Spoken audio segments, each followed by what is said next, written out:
그들이 다시 예루살렘에 들어가니라. 예수께서 성전에서 거니실 때 대제사장들과 서기관들과 장로들이 나와 무슨 권위로 이런 일을 하느냐? 누가 이런 일할 권위를 주었느냐? 예수께서 이르시되 나도 한 말을 너희에게 물으리니 대답하라. 그리하면 나도 무슨 권위로 이런 일을 하는지 이르리라. 요한의 세례가 하늘로부터냐 사람으로부터냐? 내게 대답하라. 그들이 서로 의논하여 이르되 만일 하늘로부터라 하면 어찌하여 그를 믿지 아니하였느냐 할 것이니 그러면 사람으로부터라 할까? 하였으나 모든 사람이 요한을 참 선지자로 여기므로 그들이 백성을 두려워하는지라. 이에 예수께 대답하여 이르되 우리가 알지 못하노라.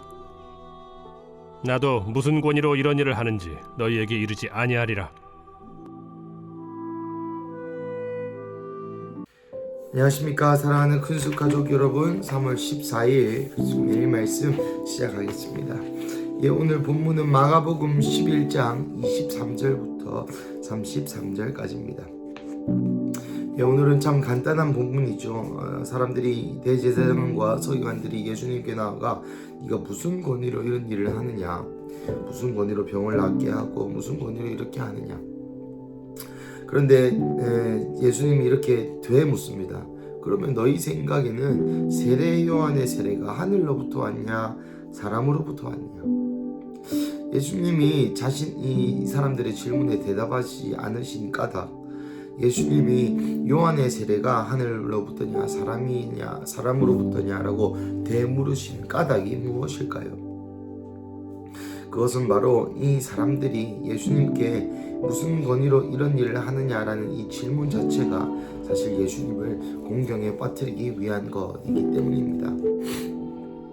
예수님은 내가 하나님으로부터 왔다라고 또 사람들 앞에서 공공연하게 이야기하게 되면 그것은 확실한 신성 모독으로 찍히게 되고, 또 사람으로부터 왔다고 이야기하게 되면 예수님이 하시는 말씀들, 내가 하늘의 아버지가 보내신 것이다 라고 이야기하는 자신의 주장이 모순이 되기 때문입니다.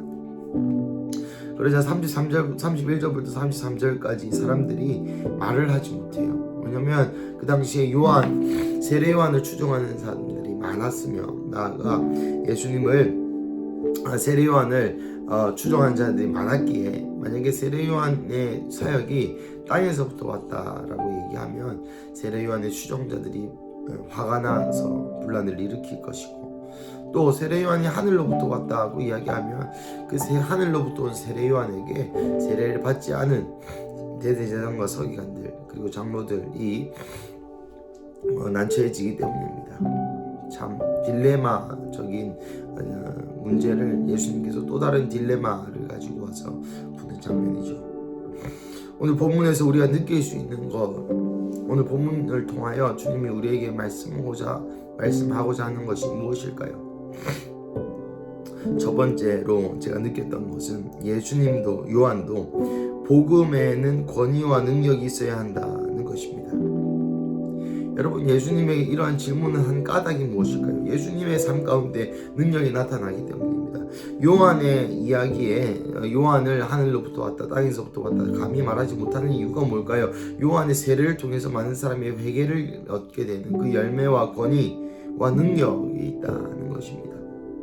사랑하는 가족 여러분, 우리도 이 복음을 능력으로 전해야 할 줄로 믿습니다. 가서 그 사람에게 기도할 때에 예언의 영으로, 지혜와 계시의 영으로 그 사람의 필요와 하나님께서 그 사람이 어떻게 보시는지를 깨달아 알고, 그리고 그것을 기도할 때 그것이 실제 열매가 나타나고, 또 나아가 하나님께서 보내주신 자, 하나님께서 복음에 합당한 자를 보내주실 때에 그 합당한 만큼 복음을 전하여 그 사람에게 능력과 권위로 임해야 된다라는 것이죠.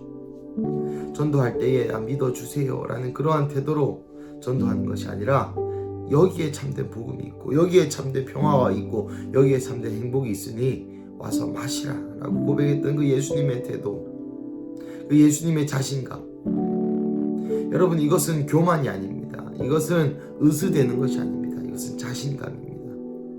고로 우리는 예수님 안에, 이 복음 안에 자신감이 있어야 된다는 것이죠. 어제 그제 함께 전도를 하러 부산대학교에 갔습니다. 한 2 청년 정도와 복음을 나누고 기도를 해 주었는데요. 그럴 때에 저도 자신감이 있어야 됐다는 것이죠. 처음 한 10분은 좀 싱숭생숭하고 또 좀 복음을 전하기가 좀 부끄럽기도 하고, 하지만 예배하고 기도하는 와중에 다시 한번 예수님 사랑하는 마음과 또 복음이 얼마나 위대한 것인지를 스스로 깨달은 후에 그 자신감을 가지고 복음을 전하는, 그 자신감을 가지고 능력과 권위를 가지고 복음으로 세상을 치리하는 그러한 우리 근숙가족 되기를 주님의 이름으로 간절히 축복합니다. 그리고 둘째로 우리에게 적용해야 할 것은 마치 우리 안에 이 대제사장과 서기관들과 장로들의 태도가 없는지를 점검해 보아야 하겠습니다. 무슨 의미입니까? 예수님이 하시는 이 일을 인간의 잣대와 인간의 생각으로 묻는 것, 어떤 권위이길래 이런 일을 하느냐? 물론 그 질문의 의도가 불손하였지만 그럼에도 불구하고 예수님이 하시는 일과 예수님이 하시는 사역 가운데에 그 권위를 인정하지 않는 마음에서 나오는 질문인 것이죠. 예수님이 이렇게 하는 일에 대해서 이미 성경에 다 나와 있거니와, 물론 사람들이 이해되지 않는 일들도 있겠거니와, 그럼에도 불구하고 예수님을 따르지 않는 것은 그 예수님의 권위를 인정하고 싶지 않은 그 마음에서 있습니다. 여러분, 셀 모임을 하고 또 목회를 하고 또 함께 교회에 있다 보면 많은 사람들이 불평하는 이유가 이거 받아들이기 힘들다, 잘 모르겠다 등등등 수많은 이야기를 합니다. 하지만 그 일 자체가 물론 도덕적인 상식과 또 하나님 말씀의 기준이 있어야겠죠. 그럼에도 불구하고 그것이 있다고 해도 불평한 사람들은 불평을 하게 됩니다. 왜 그렇습니까? 예수님께서 주신 권위를 인정하지 않기 때문입니다. 우리 인생 가운데 이것은 비단 교회에서의 셀리더, 또 목사님과 전도사님과 사역자들과의 관계에서 뿐만 아니라 나와 예수님의 관계에서도 마찬가지입니다. 내가 이해가 안 될 때에 예수님께 의도를 가지고 질문하는 태도에서 나오는 삶의 열매들, 내가 아는 예수님이 이렇지 않아, 예수님이라면 이렇게 안 하셨을 거야 라고 의뢰짐작하여 나의 박스 안에 예수님을 가두는, 그리고 예수님의 권위를 인정하지 않는 그 일련의 모든 행위들을 점검해 보아야 하겠습니다.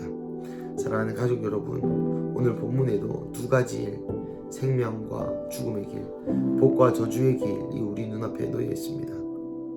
예수님을 따르는 자로, 그 복음을 따르는 자로 능력과 권위로 이 세상을 치리하는 자의 길이 있는가 하면, 예수님의 권위를 인정하지 않고 예수님이 하시는 일마다 예수님의 어떤 방향성마다 의심하고 질문하고 또 고민하고 예수님의 권위를 인정하지 않는 마음의 태도로 삶을 살아가는 이 저주의 길, 이 2가지 길 중에 여러분 어느 길을 선택하시겠습니까?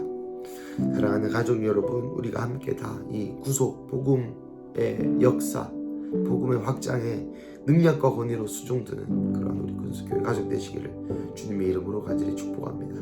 우리 함께 기도하시겠습니다. 사랑하는 하나님, 감사합니다.